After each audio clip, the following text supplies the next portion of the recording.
My parents got divorced when I was 7 years old.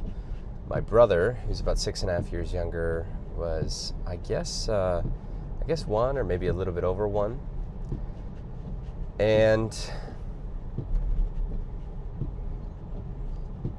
I feel a lot of ways about how my parents' divorce went. I think I don't think about it very much now as an adult, which is nice. I think I've largely forgiven my parents for getting divorced, which is also nice. But if I'm being honest, it affected me a lot. And it affected me in a lot of profoundly negative ways. Their divorce was, I would say, particularly aggressive and unfriendly. They both lawyered up, and it took multiple years and multiple different battles, and they both tried to dig up dirt on the other one and bring it to court. And I remember in particular there were some things. It's actually interesting. It's kind of tough for me to remember some of this, but at one point there was a guardian ad litem appointed, which is someone who was supposed to develop a relationship with me and figure out which parent would be best for me. And then I had a therapist at one point, or someone who I thought was a therapist, that I was sort of spilling my guts to, and then he went and reported that, all of my inner thoughts to the court. And it was a mess. It was an absolute mess. And I'm not going to hold back. If my parents are watching this, I'm sorry. I certainly don't mean to speak poorly about you. This was nearly 20 years ago now, so maybe it doesn't reflect your character anymore. But it was vicious. Both of my parents tried to get me to dislike the other one, right? And when I was going to the court-appointed therapist, I remember both of them would say, oh yeah, don't forget your dad did this thing, your mom did this thing, maybe you want to talk to the therapist about that.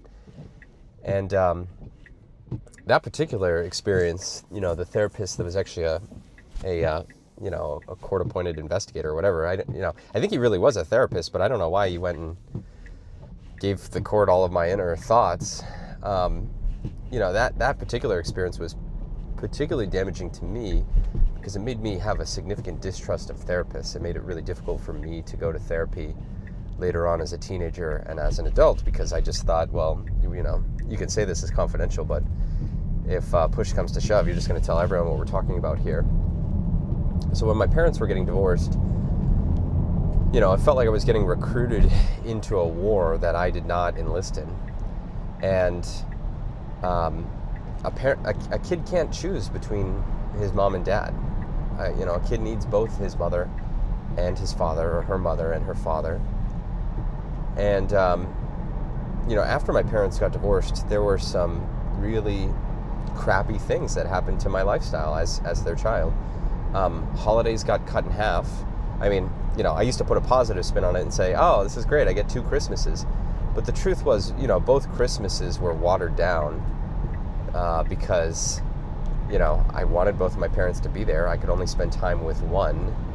One of them would typically have me on the holiday, so it'd be like real Christmas, and then the other one, it'd be like Christmas on, December 26th or December 27th or whatever other day it was. I always had 2 Thanksgivings, 2 Christmases, 2 birthdays. How many Thanksgiving meals, should a family cook, right? I think just one, but because my parents got divorced, they each had to cook their own Thanksgiving meal. So the amount of effort and energy that they were willing to put in was certainly reduced, Thanksgiving being a good example. 50-50 custody, my parents, the custody arrangements would shift from time to time. I often remember them having 50-50 custody. And while that might seem like sort of the most fair arrangement and the most beneficial to the kids, great, you get to spend time with your dad and your mom, 50-50 custody sucked, because I would essentially have to pack my life up and move to a different home like multiple times a week. I remember them doing like an every other weekend, Monday, Tuesday, and at dad's house, Wednesday, Thursday at mom's house, and then Friday, Saturday, Sunday rotating. And it just sucked because, I would forget, a book that I was in the middle of at the other person's house. I'd bring my PlayStation to my mom's. I'd go back to my dad's, and I wouldn't bring it back. Then I don't have my PlayStation for 5 days. I just remember having to fill this duffel bag and just move it back and forth and never really being able to unpack. And, that was terrible. It was terrible. I was constantly forgetting things at the other person's house. And then, really the deeper problem was I needed both of my parents, and I could never have both of them at the same time. And I don't want to pick my mom or my dad. I want both of them. And I don't think kids are made to pick, and I don't think kids should pick. And my parents' divorce, I developed some coping mechanisms to get through it. Right? One of the coping mechanisms that I developed was the ability to shut off my emotions. And the way that this sort of manifests in me is when I had an emotionally significant conflict, I developed this ability to just kind of shut that off, go kind of despondent, and just kind of withdraw and eject mentally from the situation. And this was a really great coping mechanism during my parents' divorce, because it saved me from a lot of emotional harm and emotional damage. If I just kind of eject from the situation, I don't have to engage. I don't have to face, that my dad is doing X. I don't have to face that my mom is doing X or saying X about the other parent or whatever. I can just, it's sort of withdraw into a shell. Now, the problem with developing this coping mechanism is that this mechanism is still hardwired into my brain. So now, it's 2 decades later, and I find myself getting into an argument with my wife, and I find myself engaging in the same coping mechanism. I go despondent, I go into my shell, and my wife, has noticed this and recognizes this behavior in me, and it's something that we're working on together, because it's not serving me in this situation anymore. It was serving me when I was 7 or 8 years old and my parents were going through a vicious divorce. Now in my marriage, this pattern is not serving me. So it's given me some baggage and some sort of neural rewiring that I now have to go through as an adult. And so this is what divorce does, right? I think parents fantasize that their children will come out of their divorce unscathed, but they won't. And divorce has ripple effects, and it has ripple effects beyond just your marriage. It can affect your children's marriages. It can affect the way that your children become parents. It can affect their decision to become parents or not to become parents. So divorce is just it's a humongous event, and I would just encourage you, my invitation is, don't try to minimize it, and don't try to think that you'll be able to escape unscathed, your spouse will be able to escape unscathed, your children, your in-laws will be able to escape unscathed. It's an incredibly damaging and destructive event. So I'm telling all of you this, and I'm telling you my personal story, because the lesson I want to convey is don't get divorced, ever. Don't get divorced, ever. That's the lesson that I've taken away. And I'll tell you why. I have sort of 4 primary reasons. And I guess before I get into the reasons to not get divorced, I should say, I guess we're 8 minutes in, but my name's Ryan Weiss. This is The Ryan Weiss Show. I'm continuing a series that I'm doing called Lessons for My Kids. And in this series, I'm producing videos that contain lessons that I think are important for my children to learn by the time they become adults. And so today's lesson is don't get divorced. So the reasons that I think you should not get divorced, I sort of outlined 4 primary reasons that I'll convey to you. Number 1 is the vow itself. Your word has to mean something. Number 2 is the exceptions trap. If you start to make exceptions to the vow, in my experience, it's easy for those exceptions to expand. Number 3, the damage it does to your children. That should be a motivating factor. And number 4, divorce doesn't fix you. So when you divorce someone, you go with you. And it's not going to necessarily fix what's inside of you. And you're going to bring the same you to the next relationship or the next marriage that you have. So those are the 4 reasons. So the first, the vow itself. when you stood at the altar or at the town hall or at the synagogue or wherever you got married, you were sane, sober, and had time to evaluate this decision, think about the impacts of this decision. Now, unfortunately, I don't know if this is unfortunate, but I think a drawback to getting married is that a lot of people get married young. I got married when I was 24. It's tough sometimes to think about the rest of your life when you're young, when you're in your late teens or early 20s. But assuming that you were these things and you said, okay, I will marry you, that promise has to mean something. And in my opinion, it needs to be unconditional. This is a permanent promise that your marriage vow is an opportunity to lay a stone foundation that you can build your life on, you can build a family on, and really you can build something that will last for generations. You can be together with your spouse's parents, you can be together as grandparents, you can be together as business owners. It's such a wonderful opportunity if you make this promise stone instead of sand. And to make it stone, I think it needs to be an unconditional promise. Now, this goes into sort of why number two, which is why you shouldn't get divorced number two, which is the exceptions trap. So a lot of people would say, oh no, I would never get divorced unless they started to physically abuse me. I would never get divorced unless, they got addicted to drugs and there was no hope of them recovering.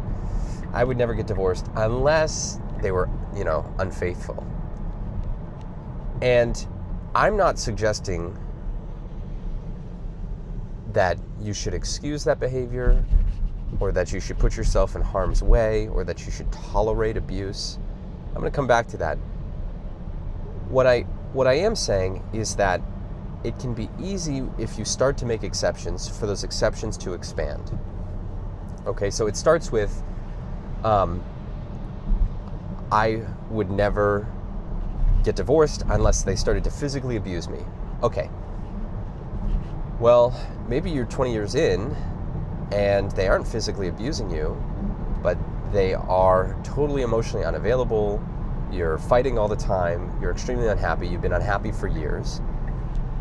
And what I'm trying to convey is that if the promise has any conditions, it is too tempting to want to expand those conditions, to say, well, yeah, okay, I said physical abuse, but now I've just been unhappy for a decade, and this feels like physical abuse, and I just can't take it.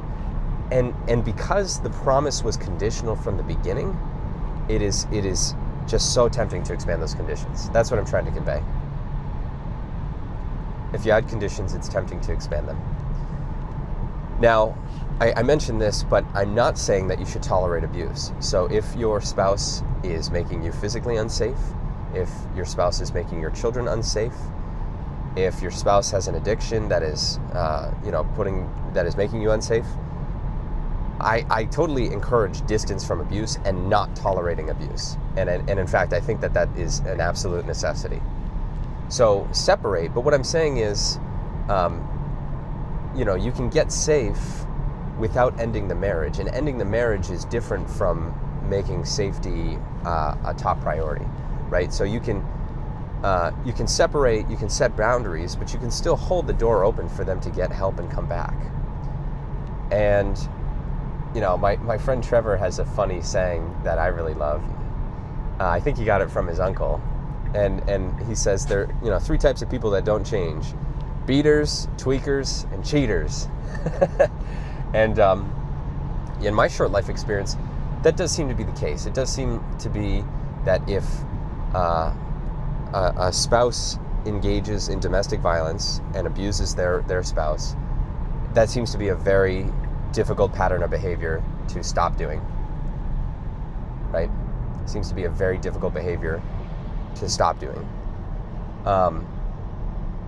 So I don't know if I have any particular advice about that. Maybe I'll need to think about that and come back to it. But I think my advice is, don't start the promise with conditions. And then if you're in a marriage where something bad is happening, see if you can pause the bad thing, get some distance, and not resort immediately to ending the marriage. So why number 3, the damage to your kids.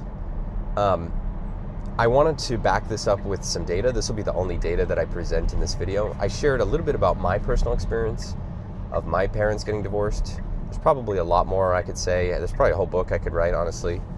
I'm going to share some information on some of the damage that this does to children. So number 1, the damage to their future. Children whose parents divorced in early childhood earn 9 to 13% less in their mid to late 20s. So if you get divorced, your kids will experience a 10% pay cut. A 2019 study found that divorce is associated with an 8% lower probability of completing high school, a 12% lower probability of college attendance, and 11% lower probability of college completion. I'm a college dropout. Should I blame it on my parents' divorce? No, I don't think so. Your children will have riskier teenage years if you get divorced. So teen birth rates among children of divorce jump 63% after the split compared to pre-divorce levels. So you're making it 63% more likely that your children will have a teen pregnancy. One of the largest meta-analyses ever done on this, over 500,000 participants found that parental divorce is associated with 35% higher rate of suicide attempts and 48% higher rate of suicidal ideation in adulthood. So you're substantially increasing the risk of your children committing suicide. That same study found 43% higher rates of alcohol problems, 64% higher rates of smoking, and 45% higher rates of drug use. So substantially increasing your risk of substance abuse. And then there's another mechanism here that some people talk about. There's a book that comes to mind for me called Boys Adrift. It talks about sort of, the crisis that boys and young men are experiencing in our modern society. But after separation, this study found that mother-child time doubles, but father-child time stays low and never recovers. Additionally, the study found that children spend less time on educational activities, studying, reading, and more time on unstructured activity like TV, video games, and phones. And they found that this effect was twice as large for boys as it is for girls. My experience matches this. I think after my parents got divorced, the amount of time I spent with my father decreased substantially, and the amount of time I spent with my mother increased substantially. And so it seems like there's some data to back this up. My personal belief is that fathers play a critical role in the rearing of children and on the development of children.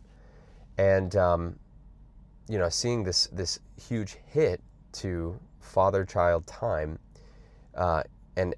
seeing how it particularly affects boys, I think is just, a huge cost to divorce.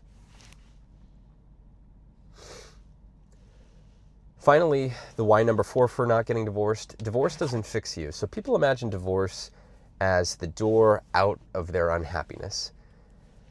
But like I said earlier, the problem is you take yourself with you. And so whatever you brought into the first marriage, you'll be bringing into the next one. It's easy to think like the problem isn't me, the problem is the person that I'm married to. Joel Osteen has a sermon called Healthy Families, and he has this quote that I really love. I'm going to read it verbatim. That person God has given you is a gift. They have approximately 80% of what you need. No person has 100%. If you're not careful, you'll focus on the 20% they don't have, what you don't like, and you'll end up frustrated. Some people even leave the 80 to go find the 20 in somebody else. But they'll soon realize that that person is missing 20% as well. It's better to stick with who you've got. So I like that. I like having that expectation that no one person is going to be able to have 100% of what I need or be able to meet 100% of my needs. And so, yeah, I feel this way about my wife. My wife doesn't, perfectly meet my needs. I don't think that's possible for anyone to do that. And so when I find myself, focusing on the ways that I think she's not, I just remind myself that, no person I could have possibly gotten married to would have. And then I try to refocus on the ways that she is an excellent wife, and the ways that she's an excellent mother. And I find that really helps me. And that's something that you can reflect on in your marriage. Is, are you focusing on the 20% that you are getting, or the 80% that you are? Now, this is part 3 of a series on marriage that I've done. The first part was the importance of getting married. The second part was the importance of spousal selection. And now the third part here is don't get divorced. I just want to go back and highlight part 2, which was spousal selection. I think, that is so important because you should commit to not getting divorced, right? So, I think one of the keys to not getting divorced is being very, very careful and choosy and thoughtful about who you marry. And oftentimes this is difficult to do as a young person. So my recommendation is lean on your family, lean on your mentors, lean on people older than you, lean on your friends to some degree. And when you're going through, a spouse selection process and you think you found someone you want to marry, sit down with everyone you're close to and say, hey, I'm thinking about marrying this person. What do you think? Be honest with me, please. And listen to that feedback very carefully and thoughtfully, because that can make a huge difference in how your life turns out. I encourage you to commit fully to your marriage, commit unconditionally. Don't disrespect the vow that you made, and make a permanent vow, because it's such a beautiful foundation, I think, to so many people that I admire. And if you ever find yourself thinking about leaving your spouse and you're watching this video in the future, please call me. If you're my child, obviously you can call me. Please, I freaking hope you call me before you divorce your spouse. But even if you're not your child and if you don't know me, please contact me and let's talk. And when we talk, I'm not just going to tell you about why you shouldn't get divorced. Let me hear you out, and let me hear what you're going through. And I want to support you. And I'll support you whether you decide that divorce is the route that you want to take. And I'll also support you if you want to explore some alternatives to divorce. But contact me. This has been Ryan Weiss, Lessons for My Children. This is the episode called Don't Get Divorced. Thank you very much for watching, and hope you have a great rest of your day. Talk to you soon.